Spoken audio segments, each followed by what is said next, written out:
The breakdown you're about to watch is brought to you by We Want Picks Premium Membership. Premium membership gets you all sorts of exclusive content, early bets, fantasy tools, and betting guides. Check it out now, WeWantPicks.com. Click Become a Member. Get ahead of these betting lines and get access to all of the tools now with an optimizer. We have a DraftKings optimizer available to you at the same low price of $10 a month. That's $2.50 a week. You get all of our bets early, all of our fantasy content early. You get betting tools and now a DraftKings optimizer, DraftKings ownership, and everything you need to build now up to 150 lineups with just a few clicks. WeWantPicks.com at the top. Click Become a Member. It is only $10 a month. All right, $10 a month. You have one good week. You pay for the whole year. WeWantPicks.com at the top. Click Become a Member.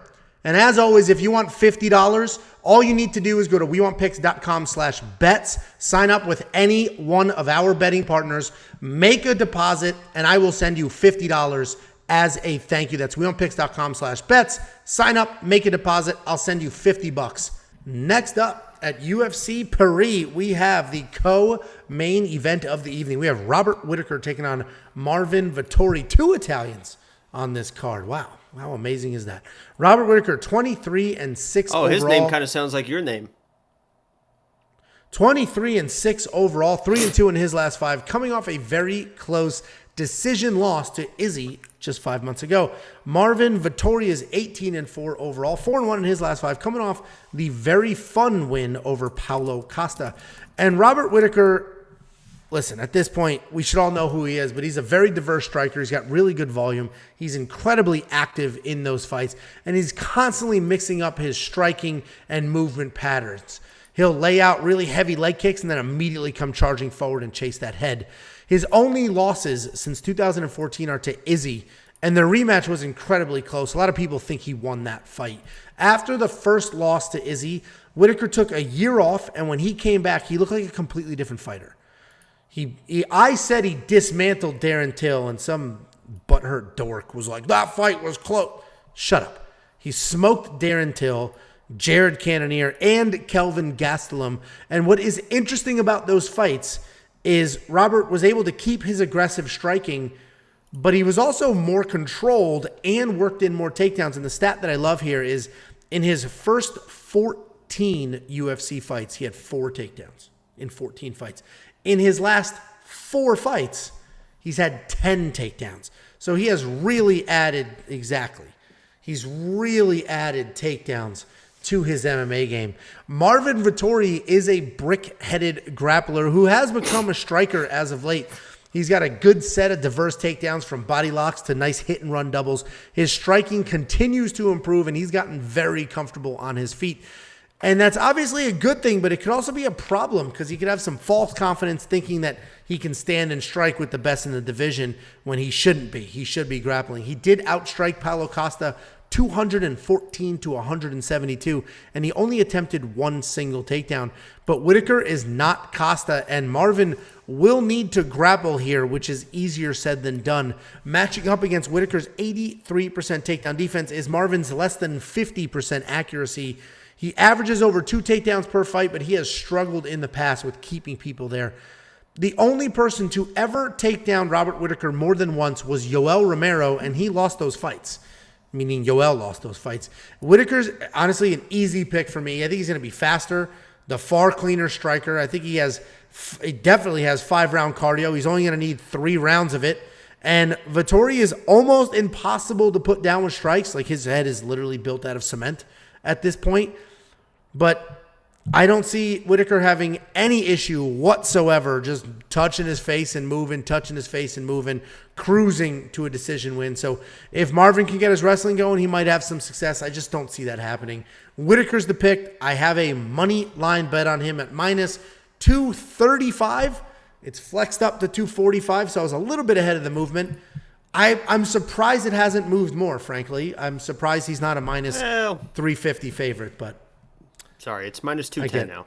It's yo-yoing, and different books obviously have different odds, Jacob. They're not all exactly the same. Why don't you give us your breakdown and shut the hell up? I want to the know what same your time. mom's going to say about you picking against the home country.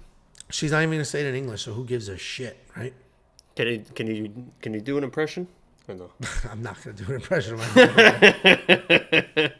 mom. Yeah, I mean, I am 100%, 200% super biased in this breakdown, but Angelo absolutely fucking nailed it. Bobby Knuckles is, and this is, I don't think this is an exaggeration at all. He is absolutely the most complete fighter in this division.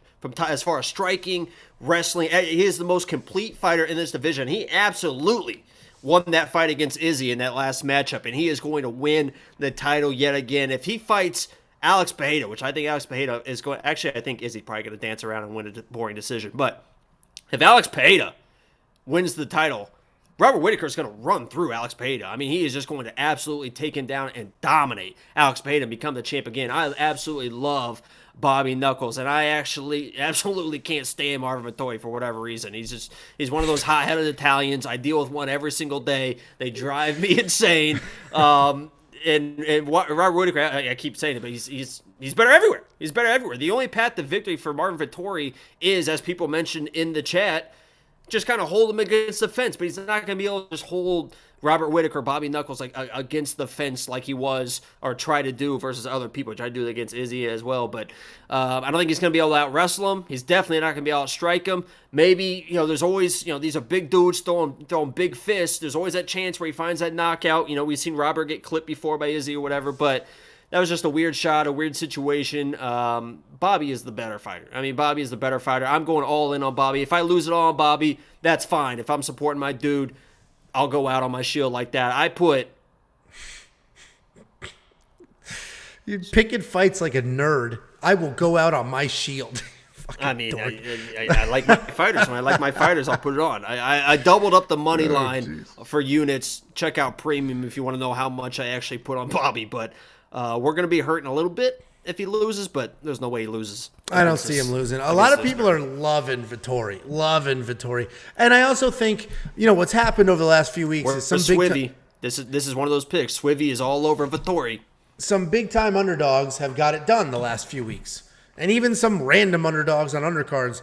So now the general public has gotten very comfortable just grabbing underdogs. Yeah, and I meant to mention this before. The last two cards were so weird because first we had San Diego, hot and humid as hell arena, which affected, I think, a lot of the favorites. So a lot of underdogs had a better chance than they would have because people were exhausted. And then we had the high altitude, which fucked everyone up. And anytime there's a weird situation, that levels the playing field. When people are tired and both people are tired, now nobody has an advantage anywhere. So there was a lot of underdogs that won. If you want to chase them, fine. But I think those last two cards were weird for a reason. Yeah, and everybody's forgetting that just like 2 months ago, I don't even know if it was that long ago, there was like 6 cards in a row where like one underdog won. And everybody's forgetting. I went 11-0 on a card because I think there literally was one underdog that won, and it was my lock of the week, I think. Yeah. So everybody's forgetting, the favorites and how well they did for a while there. And underdogs have been doing really well lately. And people are getting very comfortable just, this underdog, that underdog. Because the amount of stuff I'm seeing on Marvin Vettori is very surprising to me because it's like, how do you think Marvin wins? You think he's the better striker? No. Exactly. He's not that good of a grappler. That's the perfect question. Yeah. How does he win? I don't know how he wins. He's a grappler, and his takedown accuracy is not good. And Robert Whittaker has phenomenal takedown defense. And I mentioned Yoel Romero, when he was still actually wrestling in fights, is the only person that ever took him down more than once. So I just don't see how Marvin Vettori wins He's a silver medalist Olympic wrestler. Yeah. So and a lot of people said that he should have been a gold medalist, and he did some shady stuff. And he talks about it. Allegedly. It's I don't know. If you want to trash Yoel, that's on you. Yoel, hey. That's not me. Anyway, we both like Whittaker here. We're both very confident. I'm sticking with that money line bet. I appreciate that. What I want to see is the odds skyrocket. So I know I'm a genius, right? Like, I got him at minus 235 and now he's minus 900. Obviously, I want that, especially when I'm plugging premium membership. The reality is I'm very happy with this bet, and I think he's worth minus 300. After that, I get a little cheap, but we're both very confident in him. $8,800, I think he's worth that as well. I think there's takedowns, control time. I think there's all of the things. What? I don't know if I love the 8,800. I think he wins, but I think you can't finish Vettori. You can't finish Vettori, but I still think he scores really well. 92 to 80, I hate that strike line. I hate it. I know Vettori was high volume in his last fight, but he's not traditionally a high volume striker. He just decided to do that with Paulo Costa for some reason, and maybe it was the black belt that had him worried. I'm not sure. What do you think of the monkey knife fight strike line? I think it's probably less. I think it's a decision, but I think this is a boring Robert, maybe mixing a takedown around, but other than that, just kind of doing his dancing, throwing those 1-2 with the head kick, and then dancing back around. So I think it's a less. Yeah, I think I think less is probably the play in monkey knife fight. And I think some of those strike lines are including the fact that these have all been like 5-round fights for the most part. What the hell is that? What are you doing? I'm raising my hand. Remember in school, your arm would get tired? Okay. Cornholio mentioned this, and I want to mention as well. Robert Whittaker in his interviews was talking about, maybe I'll move up to 205, this and that. I don't worry about that with a guy like Robert Whittaker. Robert Whittaker is just one of those guys that he's just a super normal, casual dude. He'll just say stuff. I mean, he literally just like, yeah, of course I've thought about, whatever, because it's a tough weight cut. Maybe I can do this, whatever. I don't think he's thinking like, I don't think I can compete at 185. I need to switch. I think people ask him a question. He was like, yeah, I've thought about it before. He's just a super honest, normal, down-to-earth dude. So when it comes to stuff like that, I don't think it's something to worry about. Because when he was having mental issues, he stepped away from the sport. I mean, he's one of those guys. He's not going to fight. He said, I need to step away. He refreshed himself, and now he's better than ever, man. I love Bobby Knuckles. Yeah, I mentioned those takedown stats. He literally not transformed, but he added things to his game in that time. So anyway, we're both on Whittaker.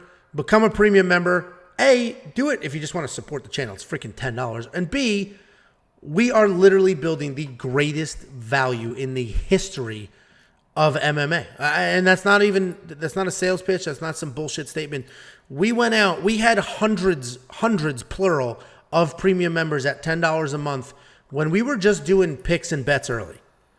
And me and Josh, who does the website and stuff, we're like, how do we make this we need to add more. We need to make this better. We need to make this the best value. We went out, he put up a poll. You guys want an optimizer? We went out, got an optimizer. It cost thousands of dollars. We got an optimizer. We put that there as well. And this is 100% genuine. This will be the best $10 product in the history of sports betting. And that's not us saying that's premium members telling us this is incredible value. It's not just us saying it. It's members coming to us and saying like, this is unreal value. Yeah. I mean, obviously I'm in sales pitch mode right now, but it's all genuine. And we have polls up there if you're a premium member. We have polls. Vote on what you want next, and we will add it. And I'm not touching that $10. I mentioned it quick because I'm going the Costco model. I would rather have 10,000 premium members at $10 than 5,000 of them at $100. Not doing it. $10 a month. Let me see that math real quick. No, the math is wrong. I'm losing money this way. But we on picks.com. Click become a member. 10,000. Oh, for your cut?